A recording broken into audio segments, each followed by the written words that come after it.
Notre première série est une nouvelle science-fiction de Netflix, appelée Cassandra. C'est une série allemande dans laquelle une famille emménage dans une vieille maison avec un assistant électronique qui utilise tous les moyens à sa disposition pour éviter d'être abandonné à nouveau.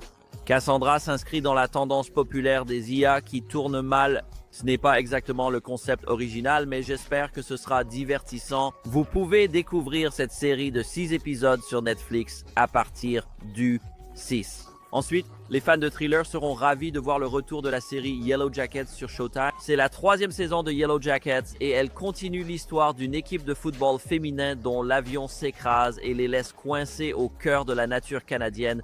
Yellow Jackets a été un succès auprès des critiques et du public grâce à son mélange addictif de thriller, d'horreur et de survival. La saison 3 promet d'explorer plus en profondeur le passé sombre de l'équipe, avec des épisodes hebdomadaires à partir de la Saint-Valentin le 14 février.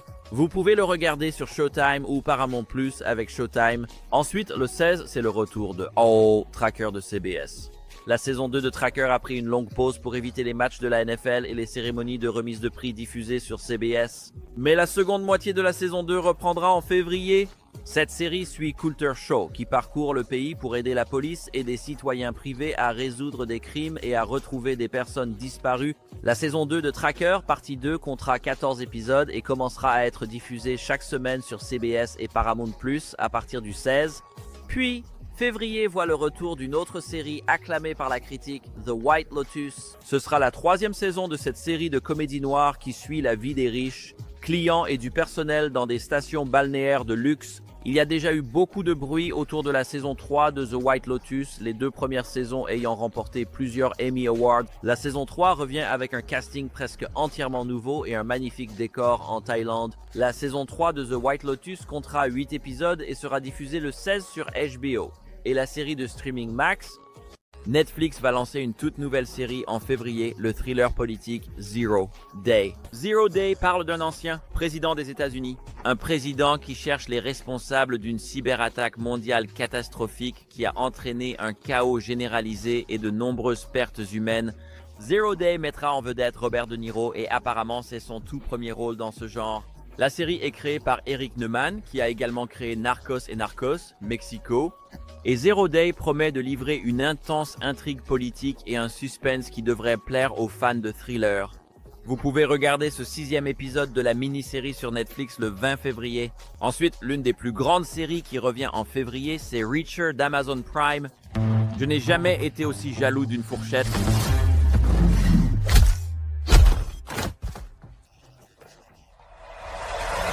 C'est la 3e saison de la série d'action criminelle Reacher, et cette fois, nous allons adapter le 7e roman de Jack Reacher. La saison 3 de Reacher suit à nouveau notre héros, qui plonge dans le cœur sombre d'une entreprise criminelle tout en essayant de sauver un informateur sous couverture de la DEA. Reacher est l'une des séries d'action les plus divertissantes à la télévision aujourd'hui et l'une des plus populaires de Prime. La saison 3 de Reacher proposera 3 épisodes le 20 avec les 5 suivants diffusés chaque semaine. Les émissions les plus populaires de Prime, la saison 3 de Reacher proposera 3 épisodes, le 20 avec les 5 suivants diffusés chaque semaine.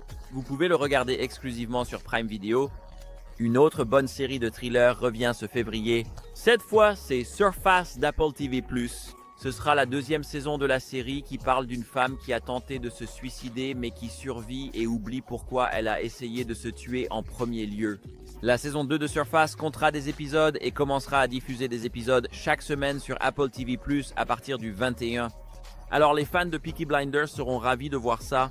Le créateur Stephen Knight est de retour avec une toute nouvelle série dramatique historique intitulée A Thousand Blows. A Thousand Blows sera une exclusivité de Hulu et Disney+, et se déroule dans le Londres victorien des années 1880, où 2 amis jamaïcains se retrouvent dans le dangereux monde de la boxe illégale, où ils croisent Sugar Goodson, un roi du crime et boxeur notoire. A Thousand Blows sera une série de 12 épisodes et est censée offrir un regard brut sur le monde souterrain de Londres à l'époque victorienne. Vous pouvez le découvrir le 21 sur Hulu aux États-Unis et sur Disney+ dans d'autres régions.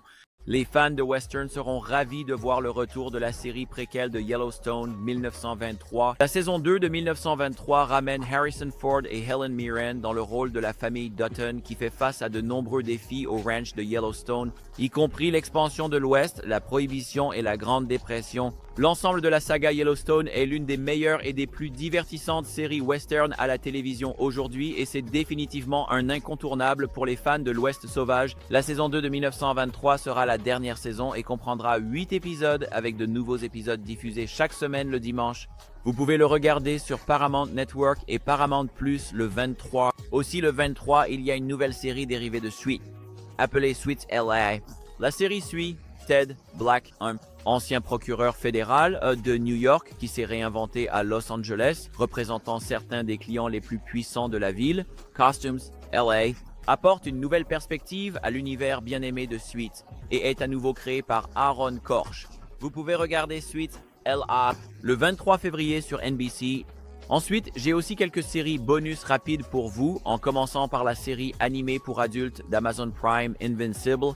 Ce sera la 3e saison avec une 4e encore en préparation et promet d'approfondir le parcours de Mark Grayson avec des intrigues plus sombres et une action intense et sera diffusée le 6. La série d'arts martiaux de Netflix Cobra Kai est enfin prête à se conclure le 13 février avec la saison 6, partie 3. Cela conclura l'histoire dans 5 épisodes alors que les étudiants naviguent dans les conséquences du tournoi Sakai Taikai. C'est tout pour février. Que pensez-vous des sorties de ce mois-ci? Avez-vous prévu de regarder quelque chose? N'oubliez pas de le faire savoir dans les commentaires. Merci encore de regarder tout le monde. À bientôt.